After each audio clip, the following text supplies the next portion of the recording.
He's been called the Oracle of Omaha, the Sage of Nebraska, and from a young age, he knew he would be rich. I could figure out when I was 10, if I had a fairly long life, I was going to end up with a lot of money. He was right. 70 years later, he was the richest man in the world, a tycoon with a rock star aura. I've never known anyone as focused as he is. It's amazing. He wants to be the best he can be at what he's doing. And what he's doing happens to make a lot of money. Warren's very young and energetic. Warren is super interested in the latest things going on, and there's so much that you just absorb from Warren's approach to things. But among all those winning bets, there have also been dramatic brushes with financial disaster. Both the company and I personally promised Treasury that we would aggressively help them in finding out anything we've done wrong in the past and to make very sure that it doesn't happen in the future. I was scared. I was scared stiff. There were a lot of people that wanted us to go out of business over that weekend, and I didn't know what was going to happen. And behind his folksy demeanor, there's one of America's shrewdest and toughest businessmen. You don't make $40 billion by being Mr. Rogers or by being one of the Muppets. Warren takes no prisoners when it comes to a negotiation. He uses every bit of leverage that he can.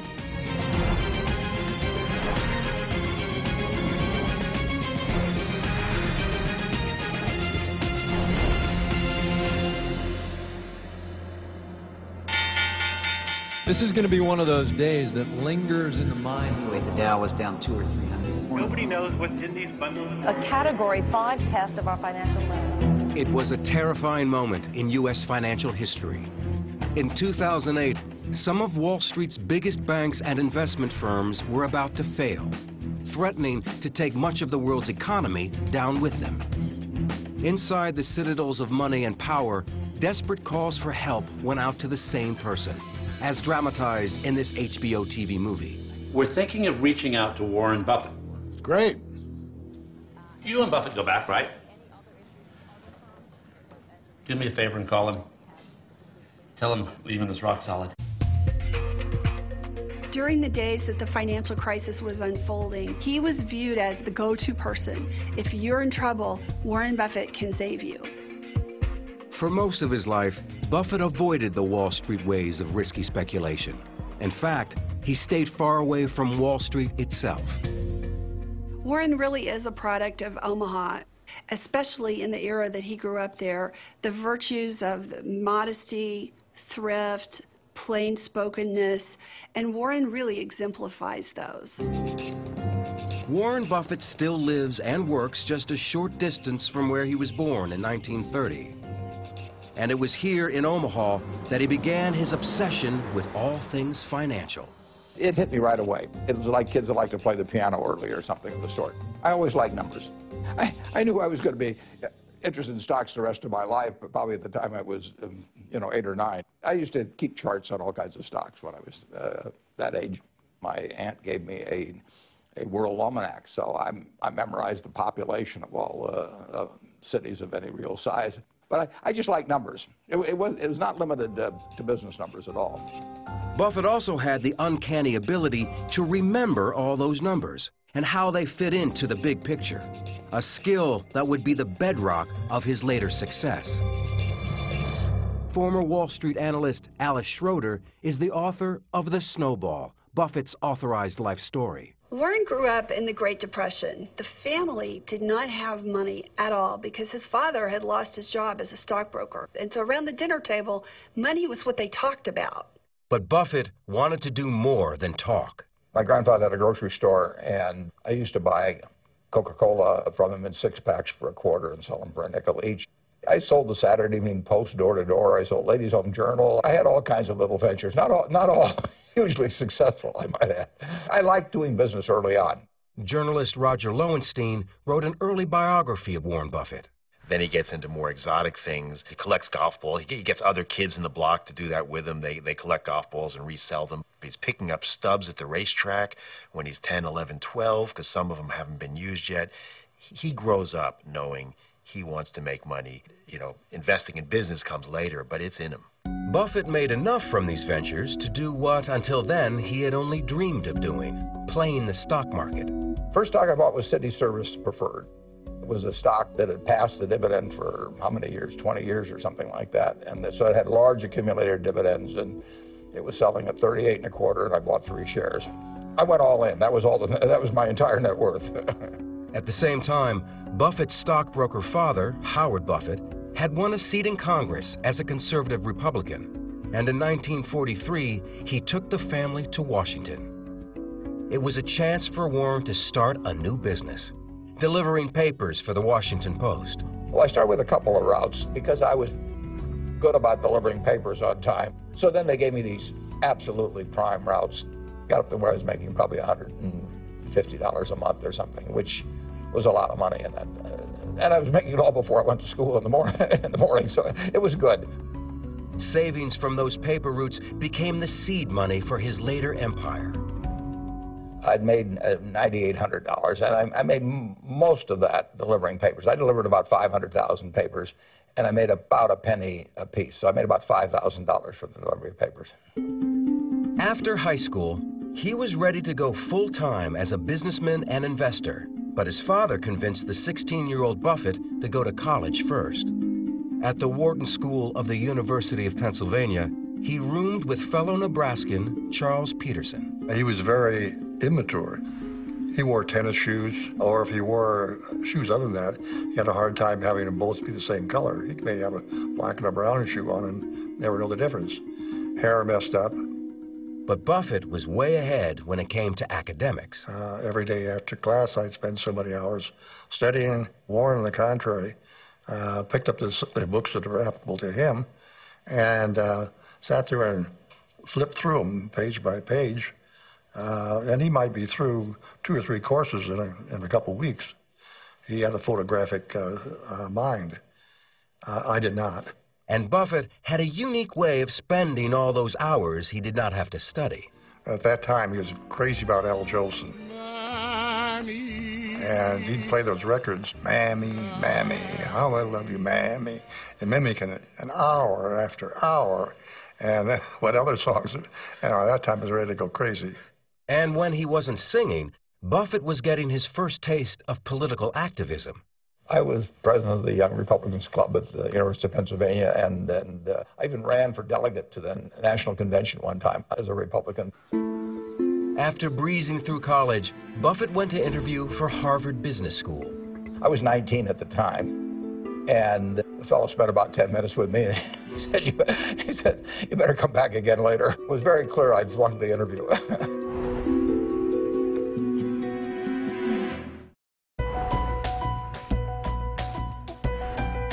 After being rejected by Harvard, Buffett set his sights on Columbia's business school, where Wall Street maverick Benjamin Graham was a professor.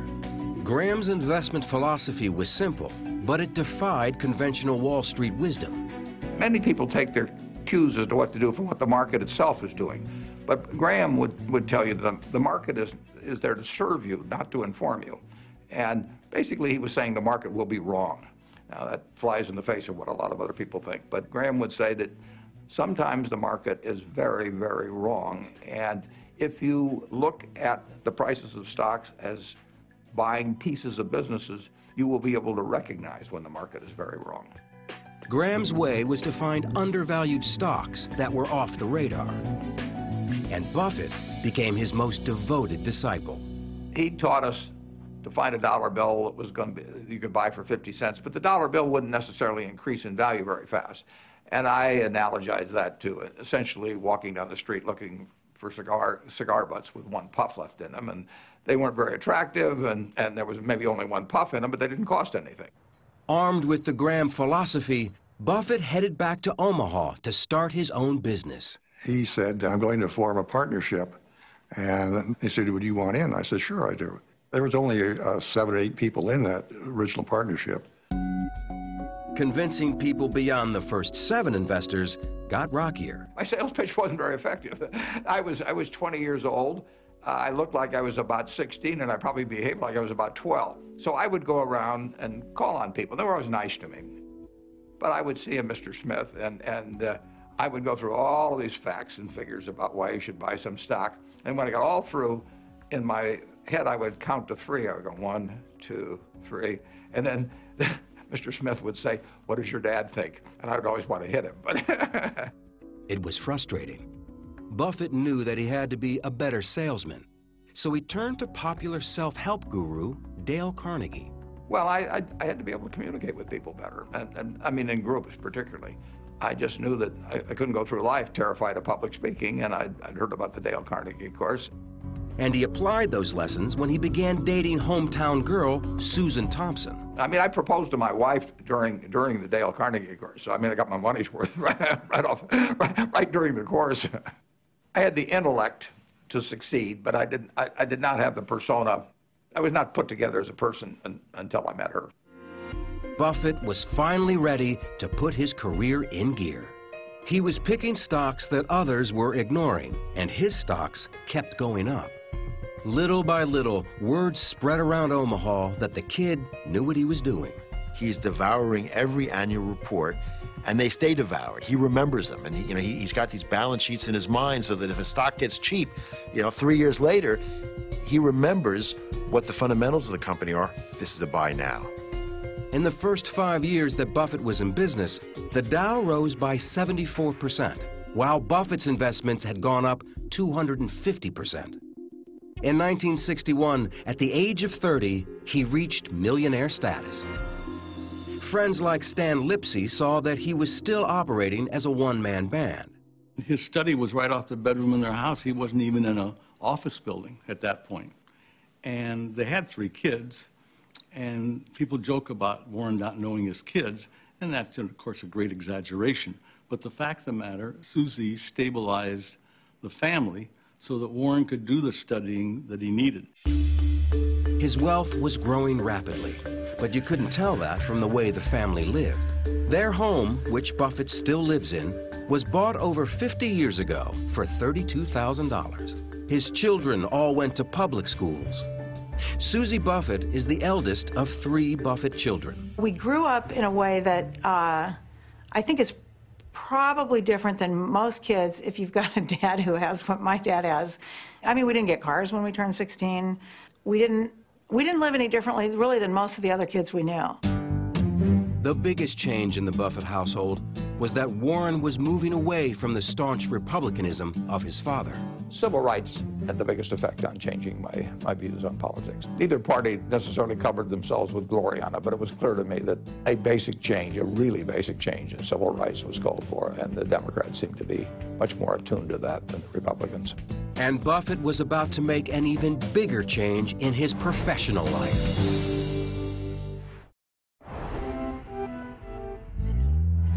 In his 30s, Buffett wanted more than just being a stock picker. He wanted to find companies that he could buy a controlling interest in, and he found one 100 miles away in Beatrice, Nebraska. Dempster Mill was a company that was really not doing very well. It was in the windmill business.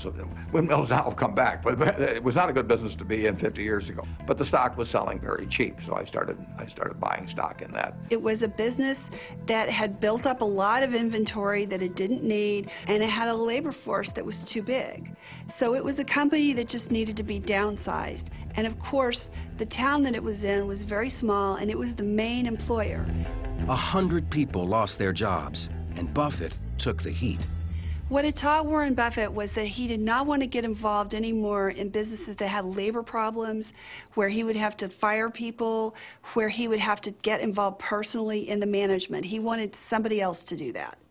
It became another guiding principle of Buffett's evolving master plan. Buy businesses whose management you trust enough to leave in place. Buffett's next big investment also looked like a potential failure. It was a textile mill called Berkshire Hathaway, whose stock was selling for $7.50 a share. We bought a textile company that was destined eventually to go out of business, just like every other New England textile company did. It was a mistake. Glenn Tung is a managing partner for T2 Partners. Berkshire Hathaway was not a good business. They didn't have a competitive advantage that allowed them to earn a sufficient return on the capital invested in the business. So while they were profitable to some extent, that profitability was inexorably being squeezed. When the cash was extracted out of Berkshire Hathaway, it was reinvested. First, major reinvestment that was enormously profitable was the insurance business, and that drove everything that Berkshire Hathaway did from then on. Andrew Fry is a reporter for Bloomberg News. So he moved the company basically from textiles to insurance. And part of the reason was because the industry itself generated profits, but also because through the premiums that they gathered up from their policyholders, Buffett was able to take that and make his stock investments. It's called the float. Money comes in interest-free from insurance premiums, which then gets invested in other businesses. And while the textile mill eventually died, he kept the name Berkshire Hathaway, which would live on as the name of his soon-to-be multi-billion-dollar company. Rather than try and rename it every few years based on what I just bought, why not just stick with the original? People know what Berkshire Hathaway is about. It says so much about him, about Buffett, that he sticks with Berkshire Hathaway. Anyone else, they would have gone to, BH, Diversified Resources. He likes it. He likes the history of the company. He's not a changeling. Buffett was now on a roll, buying bargains like See's Candies and Blue Chip Stamps, a popular shopper's loyalty program of that era. Like the insurance business, it delivered interest-free cash that could be used for future investments. I think I have just enough books. It's quite a business. And he'd found a professional partner who was as market-savvy as he was, Charlie Munger, who was working as a lawyer when the two first met. Well, Charlie Munger actually grew up a half a block from where I live. He worked at my grandfather's grocery store, as did I, but he was 6 years older, and I never knew him at all in Omaha. And then through a mutual friend, we got introduced. In about 10 minutes, I knew that this guy and I were going to do a lot of things together over the years. When I met Warren, he immediately started telling me how much better his way of making a living was than mine, and that I was too smart to stay in such a silly business as law practice when I could go into his business of running an investment partnership. And it took me about 2 or 3 years to realize he was right. In the late 1960s, Wall Street was in the midst of an unprecedented boom. Stock prices were soaring as everyone rushed into the stock market. But for Buffett, it was time to get out. I was running a little over $100 million and had a lot of happy partners. And I wrote them a letter and I said, I don't know how to play in this game anymore. The valuations have gotten to where I can't find things. I terminated my partnership in 1969. It seems counterintuitive, but Warren has always quoted Gus Levy, who said, "Be greedy when others are fearful, be fearful when others are greedy." And Warren knew that the party would come to an end and at some point the bubble would burst. Buffett was 40 years old and was worth more than $25 million. But without the partnerships to oversee, he started getting restless, and in 1973 made a fateful decision to buy into a California bank called Wesco. The problem was, Wesco was in the middle of a merger deal with another company. And the next thing you know, the company that was going to buy Wesco complained to the Securities and Exchange Commission that Warren was trying to bust up their merger, which would have been illegal. And so an investigation launched. The SEC went through every nook and cranny of Buffett's businesses, and what they saw alarmed them. Buffett and Munger's investments were a complex spiderweb of ownerships and cross-ownerships. We had drifted in since we had several companies, so the whole thing looked like so much spaghetti that had been done for some evil master purpose. We didn't feel we'd done anything improper, but there were a lot of rules, and the question was whether we'd violated any of them. Stanley Sporkin was Director of Enforcement at the SEC. Anytime you find that things are so wired that they take a long time to be able to understand them, that types of activity like that raises a suspicion that maybe somebody is doing that to get away with something. What also raised investigators' suspicions was that Munger and Buffett were offering Wesco shareholders a higher price for their stock than they could get on the open market. So we just kept buying until our allotment ran out at 2 or 3 points higher than we had to. Well, that was a very eccentric thing to do, but we thought it was the right way to behave, and the SEC went berserk. You can't manipulate a stock. In other words, you can't take actions for the sole purpose of causing that stock price to increase. And if you do, it violates the law. The accusations stung. The Wesco investigation was really the first time that anyone had ever challenged Warren Buffett's reputation. And he responded to it almost as though a rattlesnake were about to bite him, because it really threatened his career. Trying to head off disaster, Buffett's lawyer made an unorthodox appeal to Stanley Sporkin. And saying, look, Stan, even though this doesn't look good from your standpoint, I want you to take into account the character of the individual. In my view, meaning Rickershauser view, he probably is going to be the #1 person in the financial services industry of all time. The appeal worked. Buffett's company, Blue Chip Stamps, was fined just over $100,000, but no charges were filed against Buffett. So he became even stricter, even more proper in his behavior and in worrying about his reputation.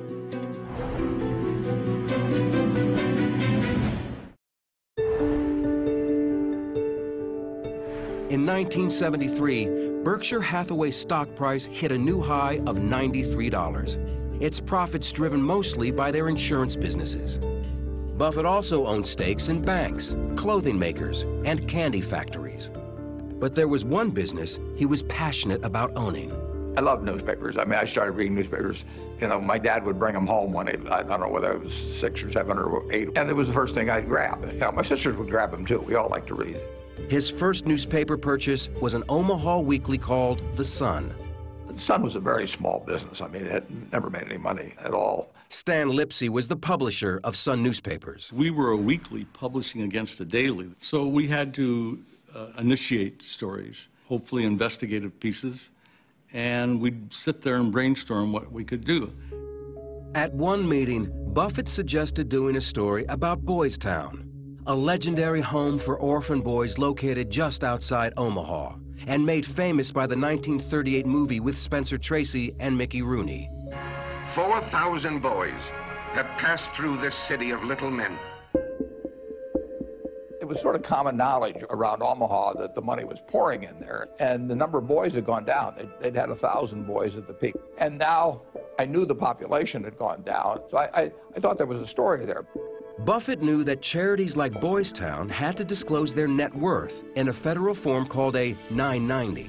So Warren said to us, go to Washington and get the Boys Town's 990, and you'll have a lot more information. And that was about the most important piece of information we could lay our hands on. That led to the headline, which was 700 boys with $209 million, and the kicker, the overline was Boys Town, America's richest city. The story won a Pulitzer Prize in 1973, a rare honor for a local weekly newspaper. There was a phone call from Stan Lipsey, and he said, we won the Pulitzer on this. It was a big day. Buffett now had a taste of the big leagues, and he wanted more. He set his sights high on the influential Washington Post. They had a virtual monopoly. There was one competitor that was going to go out of business soon in Washington, D.C. It's a town hooked on news, so what more could you ask for? And in addition to that, it was the paper that he had an association with as a teenager, delivering the paper. At first, Buffett wasn't sure how much he wanted to invest. Then, the Washington Post broke the Watergate story, and President Nixon inadvertently made his decision easier. 1973, the stock had gone down a lot, partly in response to the fact that the Nixon administration had sort of declared war on the Washington Post.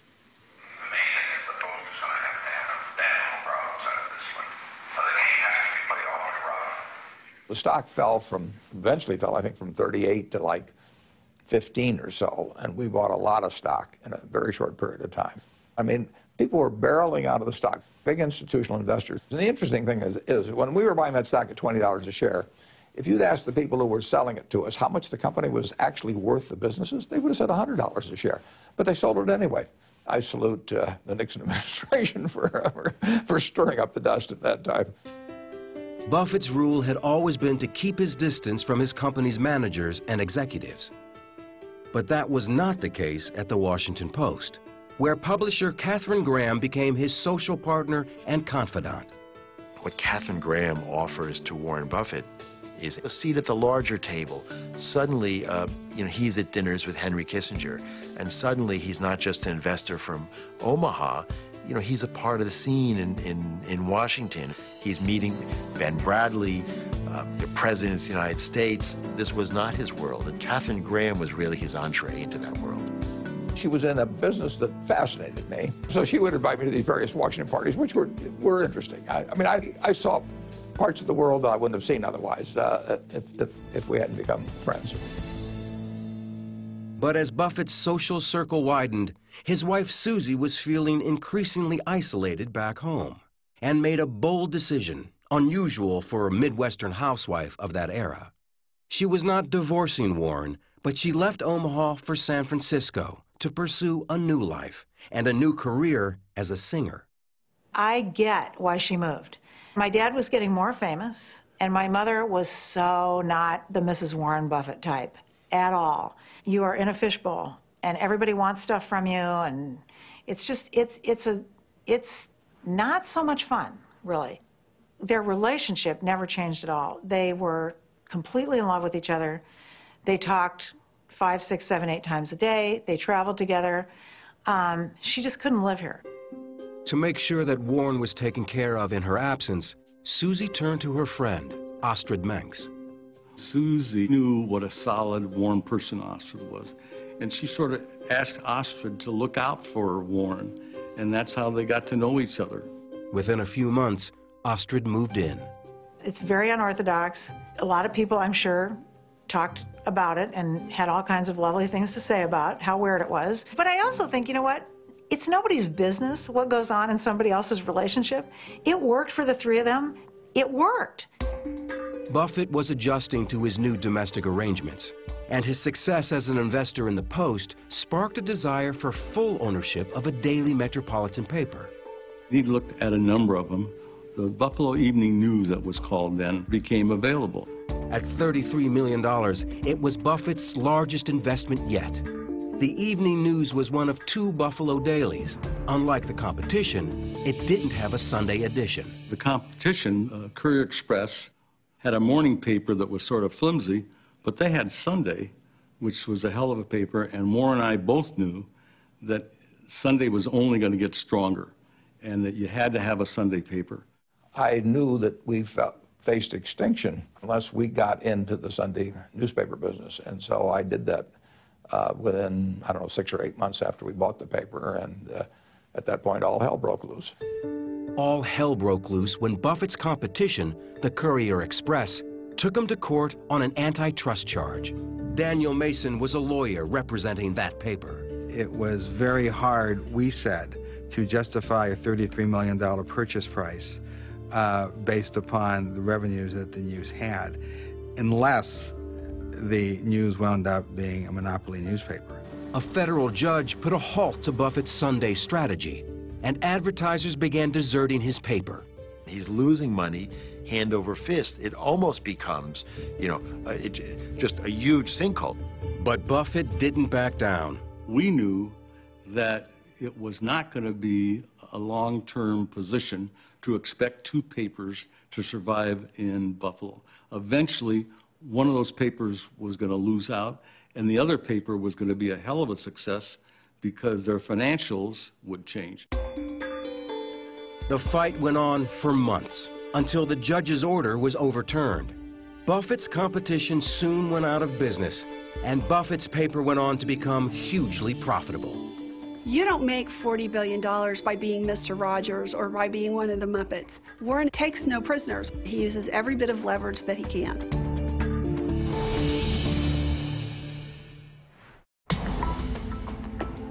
In 1985, Berkshire Hathaway stock was $2,000 a share. Buffett was now a billionaire. That same year, he made history yet again when he helped finance Capital City's takeover of the American Broadcasting Company.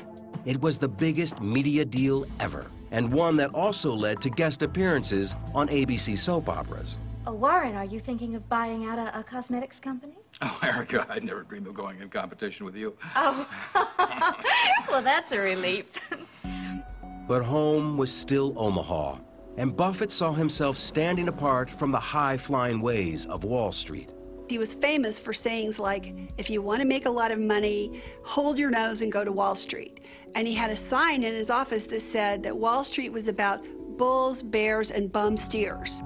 But in 1987, Buffett decided to invest $700 million in what was then the nation's largest investment house, the powerful Salomon Brothers. So when he invested in Salomon, which was the classic quintessential Wall Street firm, people said, what is Warren doing?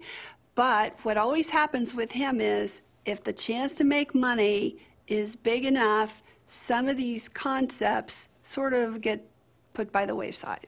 But a few years after Buffett's initial investment, Salomon got into big trouble. It turned sour when I got a call in August of, I guess, 1991. They sort of hinted to me about the problems that were coming. A trader named Mosier had done some very bad things in the U.S. government bond market. Those bad things included illegal moves by that Salomon trader to corner the bond market by using unauthorized accounts to increase Salomon's share and force out their competitors. Derek Morn was a vice chairman at Salomon Brothers. Though he had no involvement in the scandal, he was appalled at what was happening. To me, it was clear that we'd broken the law. We'd interfered with the workings of a critical market, and that the Treasury and the Fed would be less than amused. But the worst was yet to come. Salomon executives found out about the deception, but delayed in reporting it to the authorities. That understandably infuriated the U.S. government, the Federal Reserve, the U.S. Treasury, everybody, when it was found out that they hadn't promptly acted. As CEO of Salomon Brothers, John Goodfriend was taking the blame for the mess. I remember it vividly. When you make the front page in the right-hand column of the New York Times and you picture whether you're a fool, which I probably was, my disrepute became national.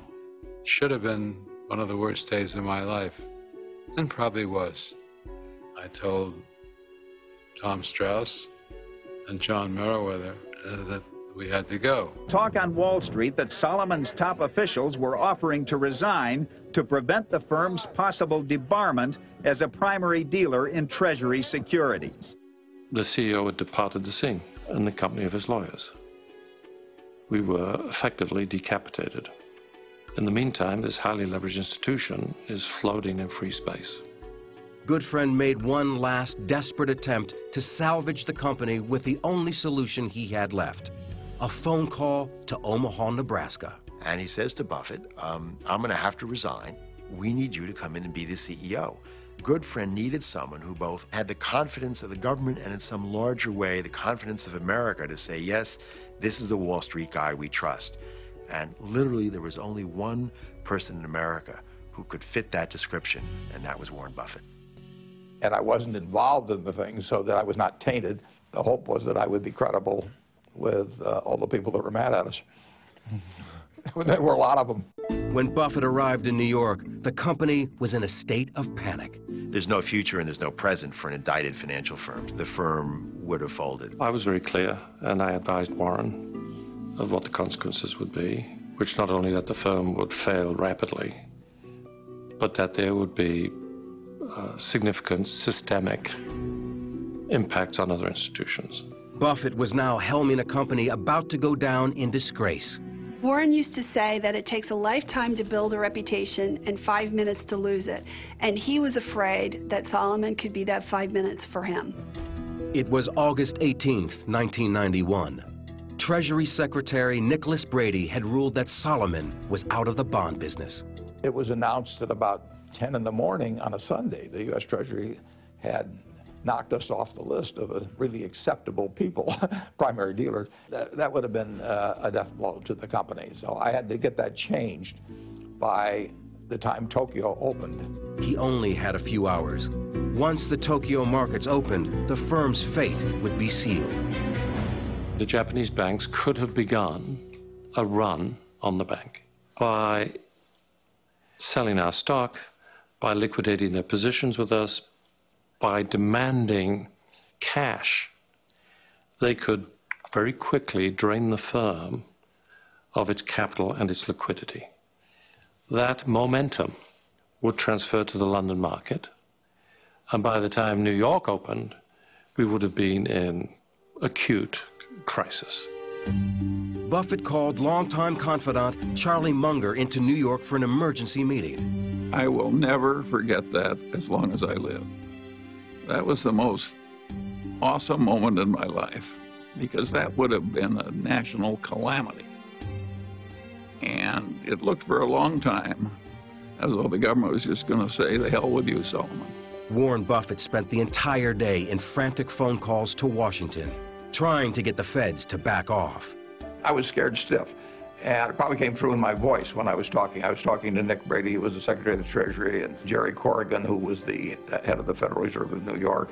And these people were undeservedly, understandably, furious with what Solomon had done. And there were a lot of people that wanted us to go out of business over that weekend, and I didn't know what was going to happen. At the 11th hour, there was one final call with Nicholas Brady.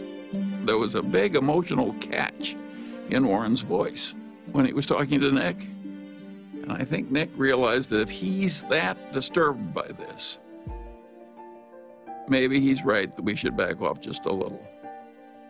He didn't have to back off very much, just a little bit. And it prevented the calamity. A visibly shaken Buffett faced dozens of reporters waiting in the Solomon Auditorium. The Treasury saw the Solomon Inc. Board of Directors today take some major steps to install new management. Both the company and I personally promised Treasury that we would do everything we could do to aggressively help them in finding out anything we've done wrong in the past and to make very sure that it doesn't happen in the future. And they want that, and they need it, and they're entitled to it. Buffett emerged the hero, his reputation more exalted than ever.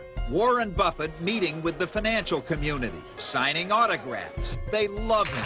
The man with the squeaky clean image who's trying to clean up the mess at Solomon Brothers. I'm going to be the American Bar Association's Man of the Year. I mean, we are spending a lot of money on legal fees. John Goodfriend found himself cast as the heavy. You need a villain. Somebody who led all these people astray and did all kinds of bad things. But I didn't see how I could fight it. I couldn't put Solomon at risk. Warren and Charlie were not our advocates in this situation.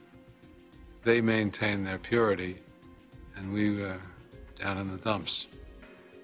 Life. But Warren's work wasn't over. To seal the deal, he had to personally take charge of cleaning up at Solomon Brothers. It was miserable. I was there 9 months and 4 days, and it's not an accident that I can tell you 20 years later exactly how long I was there. But it was important that it get done. I wouldn't wish it on anybody, and I wouldn't wish what happened to the firm, on anybody. But in a sense, I learned a lot.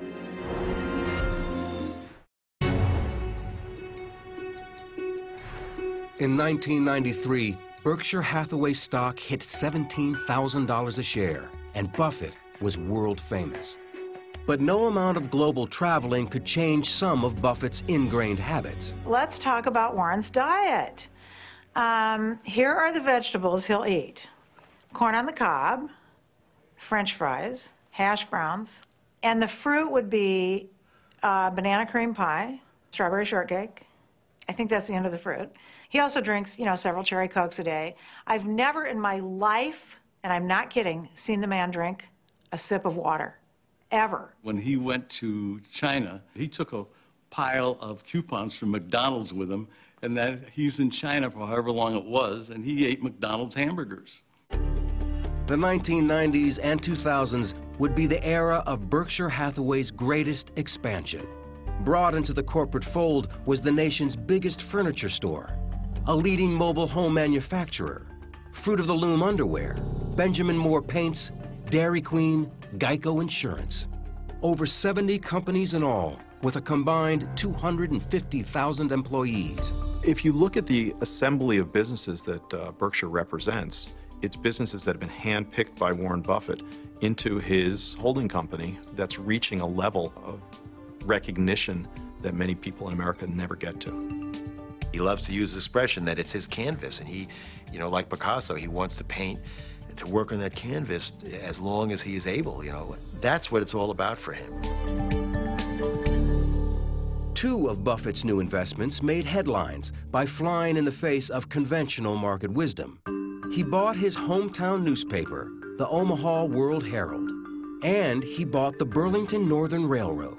Suddenly, Warren Buffett invested in it, and wow, railroads were the hot thing because they had all these virtues that somehow nobody recognized.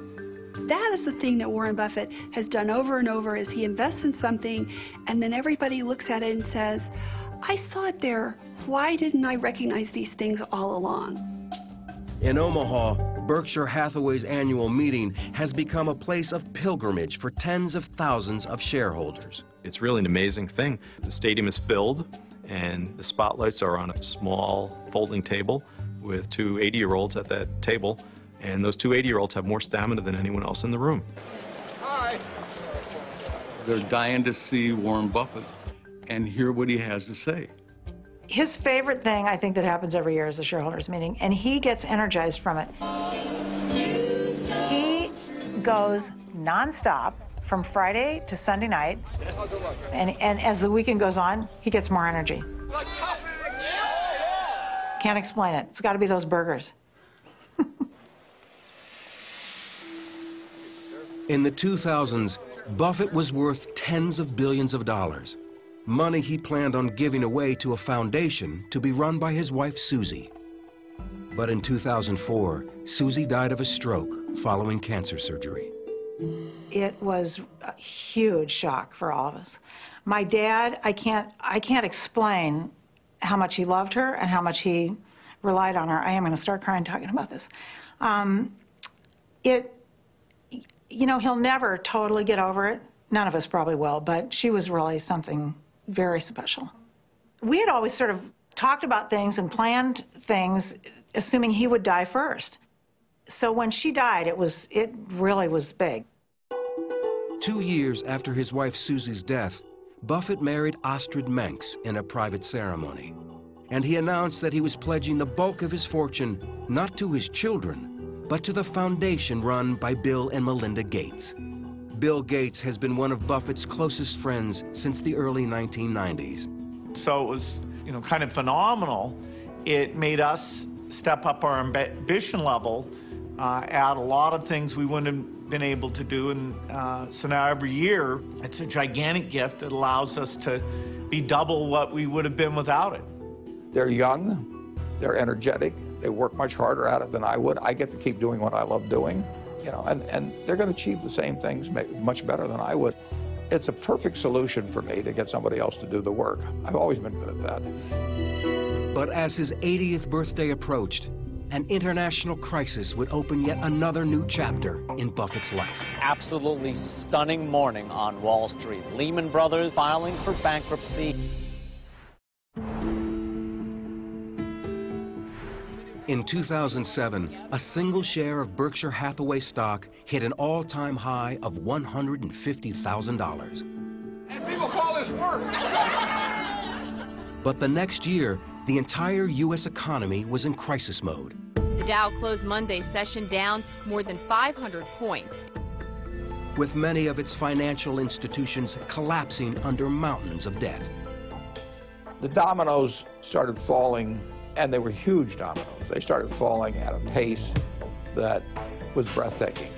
The terrified bankers in New York needed emergency help from anyone that was still solvent. And it wasn't just money they needed. Warren Buffett is one enormous good housekeeping seal of approval. And if he's putting money into a situation, they're going to assume that he's intelligent enough to be making that investment because he thinks he's going to generate a satisfactory return off of it. And that will calm people's fears when fear is at its highest. Among the businesses that received lifelines from Warren Buffett were Goldman Sachs, GE, and later, Bank of America. If you have, Warren Buffett giving you that imprimatur saying, I have faith in the company, the market will recover, and, eventually it did. In 2011, Warren Buffett was awarded the Presidential Medal of Freedom. He's demonstrated that integrity isn't just a good trait, it is good for business. But who will succeed this financial icon at the head of Berkshire Hathaway? In 2011, the man seen as Buffett's heir apparent was caught in a scandal. High-level executive David Sokol was buying stock for himself in a company called Lubrizol, while pitching Lubrizol as a Berkshire acquisition. He should have disclosed it to me initially, and then I would have had him sell it or do something of the sort, or we wouldn't have bought the company. I mean, it just was not something that should have been held back. David Sokol left the company, and that crisis ended. In 2012, Buffett announced that he was being treated for prostate cancer, and that he's identified his successor at Berkshire. But that name has not yet been made public. What he has made public are the political and economic causes that he feels passionate about. I think in the last couple years, he has seen some places where he thinks if I open my mouth, it might make a difference. What he's most vocal about is what he sees as the inequities of the tax system, something that's come to be known as the Buffett rule. There's all kinds of ultra-rich who pay normal taxes, but there's a small segment, but you can find them very easily, who pay very low taxes, including me. He considers himself, you know, lucky to have been born in America at this time in history. Buffett is just a unique character who came along in a period when America became fascinated with finance, who did it better than anybody. And he's been able to bring Wall Street back to Main Street in a way that I don't think we'll ever see again. I think he's one of the most memorable people I've ever met. He's touched a lot of lives with what he's done, and everybody that he's dealt with has made money doing it, and it's improved their life. There are really no people like Warren where, you know, we should sit back and benefit from the deep thinking he's done about business since he was very young. I think it's all about, I'm the world's greatest investor, and I've got $40 billion to prove the point. I just have a great time every day. I mean, I am getting to do exactly what I want to do in life. You know, it doesn't get any better than that.